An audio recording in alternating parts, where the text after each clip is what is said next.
مسلمان ان کے ساتھ کبھی بھی اکٹھے ایک وطن میں نہیں رہ سکتے تھے، اس لیے مسلمانوں نے ایک علیحدہ وطن کا مطالبہ کیا، کیونکہ ان کی عبادات میں نماز ہے، روزہ ہے، زکوٰۃ ہے، حج ہے، جہاد جو ہمارے اسلام کا بہت اہم عنصر ہے، یہ تمام چیزیں ہماری شناخت اور ہماری پہچان ہیں، جو ہمیں ہندوؤں سے یکسر مختلف اور علیحدہ قوم ہونے پہ مجبور بھی کرتی ہیں۔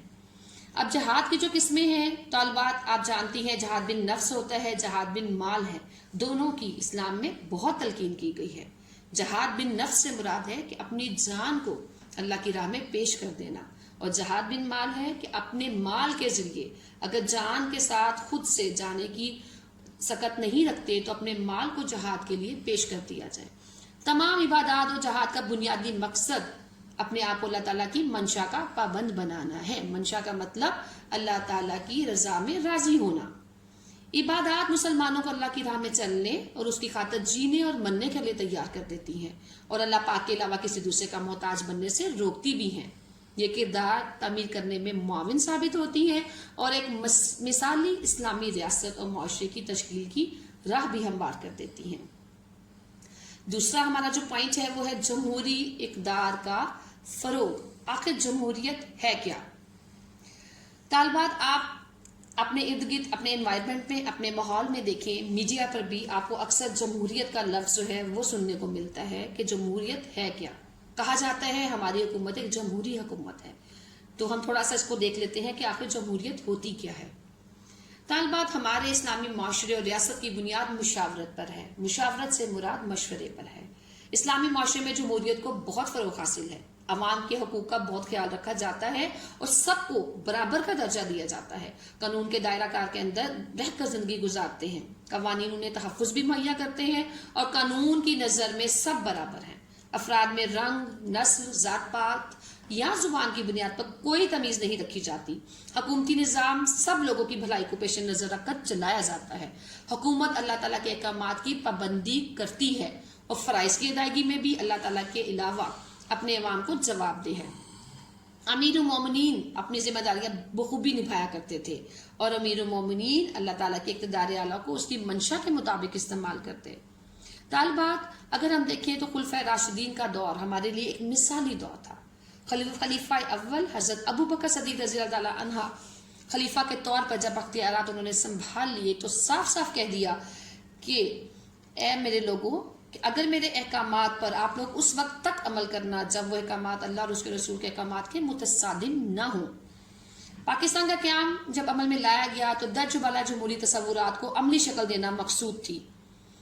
اس کے لیے قائد اعظم نے 14 فروری 1948 کو سبی کے مقام پر تقریر کرتے ہوئے کیا فرمایا اور پاکستان کی غرض و غایت کو کن الفاظ میں پیش کیا، اس کو دیکھتے ہیں۔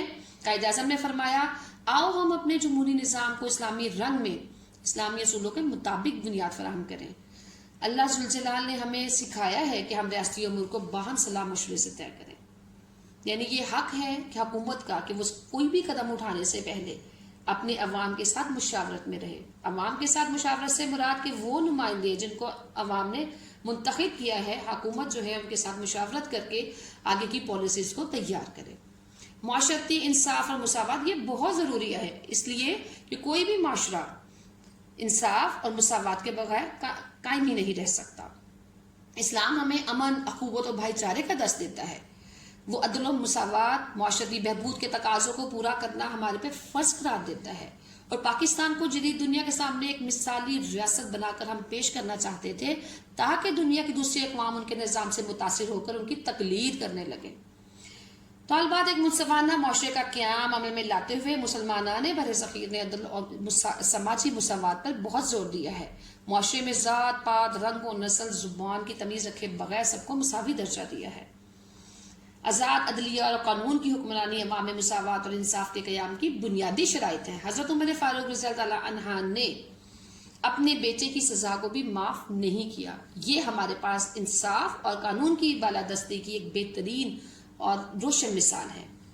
ہمارے معاشرے میں یا ہمارے مذہب نے، اسلام نے عورت کو بہت بلند مقام دیا ہے۔ عورت کو ماں، بہن، بیٹی، بیوی، ہر کردار میں بہت اہمیت حاصل ہے۔ اسلام نے خواتین کو معاشرتی، معاشی، ثقافتی اور خاندانی غرضے کے ہر پہلو میں مکمل تحفظ دیا۔ عورتوں کو اسلام میں پہلی مرتبہ وراثت میں حصے دار قرار دیا۔ اسلامی ریاست میں دولت کا چند ہاتھوں میں ارتکاز نہیں رہا، بلکہ دولت کی منصفانہ تقسیم کو ایک مربوط اور مکمل نظام کی صورت میں پیش کیا گیا۔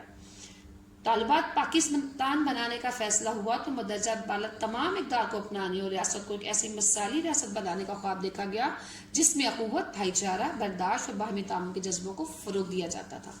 شہریوں کے حقوق و فرائض۔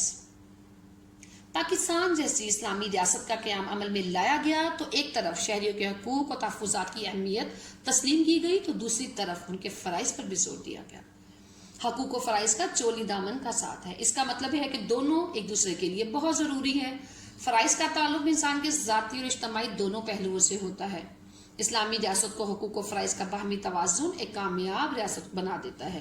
ایک اسلامی ریاست میں تمام شہریوں کو کسی تمیز کے بغیر مختلف بنیادی حقوق مہیا کیے جاتے ہیں۔ ان کی جان، مال اور عزت کی حفاظت کی جاتی ہے۔ انہیں علم و صحت کے حصول میں مدد دی جاتی ہے۔ مغربی دنیا میں 20ویں صدی میں دیے گئے حقوق کے حوالے سے امیر و غریب، گورے و کالے، عربی و اجمی میں کوئی فرق نہیں رکھا جاتا تھا۔ کیا میں پاکستان کی غرض و غایت یہ تھی کہ انسانوں کو برابر حقوق ملے اور اپنی ترقی کے یکساں مواقع حاصل کر سکیں، احساس کمتری کا شکار نہ ہوں اور نسلی برتری کا کوئی احساس ان میں موجود ہوتا تو تاکہ ایک مثالی معاشرتی نظام دنیا کے روبرو لایا جا سکے۔ افراد کو حقوق کی فراہمی و تحفظ کا فرض اسلامی ریاست پر عائد کیا گیا ہے۔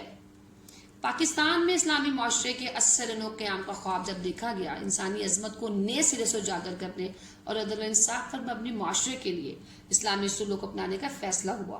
قیام پاکستان در حقیقت اسلامی معاشرے کے قیام کی طرف ایک بہت بڑا اور اہم قدم تھا تاکہ مسلمان اپنے مذہبی اصولوں کے مطابق روزمرہ اجتماعی اور انفرادی زندگی کو گزار سکیں۔ اخوت و بھائی چارے کے بغیر تو کوئی معاشرہ قائم ہی نہیں رہتا۔ ہمارا دین اسلام امن کا دائی ہے اور مسلمانوں کے مابین اخوت، محبت اور پیار اور بھائی چارے کے جذبوں کو فروغ دینے پر زور دیتا ہے۔ بھائی چارے سے مراد ہے محبت، خلوص، قربانی، احسان اور شفقت میں اضافہ ہونا۔ تمام مسلمان ایک دوسرے کے بھائی بن کے رہیں، ایک دوسرے کا دکھ سکھ میں اس کے کام آئیں، اس کی خوشی میں اس کی خوشی کو محسوس کریں۔ جیسے کہ کہا جاتا ہے کہ ہم سب مسلمان ایک جسد واحد کی طرح ہے۔ جب جسم کے کسی ایک حصے میں تکلیف ہوتی ہے تو پورا جسم اس تکلیف کو محسوس کرتا ہے۔ یہی سبق ہمارے اسلامی ریاست اور ہمارا اسلام ہمیں دیتا ہے۔ جزائی ترکیبی کو تفصیلاً پڑھا۔ اب ہم دوبارہ بورڈ کی طرف چلتے ہیں تاکہ اس میں جو نکات ہم نے پہلے ڈسکس کر لیے ان کے بارے میں آپ کو تھوڑا سا بتا دوں۔ یہ جو نکات ہیں، آپ ان نکات سے اپنے کتاب پر ان پیراگراف جو آپ کو میں نے پڑھا دیے اس میں آپ ان کو سب ہیڈنگ کے طور پہ استعمال کریں گی۔ یہ تمام نکات جو ہے آپ کی ہیڈنگز بنیں گی اور پھر آپ کا لانگ کوسچن نمبر 1 جو ہے وہ تیار ہو جاتا ہے۔ اس کے ساتھ ہی طالبات ہمارے آج کے لیکچر کا وقت ختم ہوتا ہے۔ انشاءاللہ ملیں گے اگلے لیکچر کے ساتھ۔ السلام علیکم ورحمۃ اللہ۔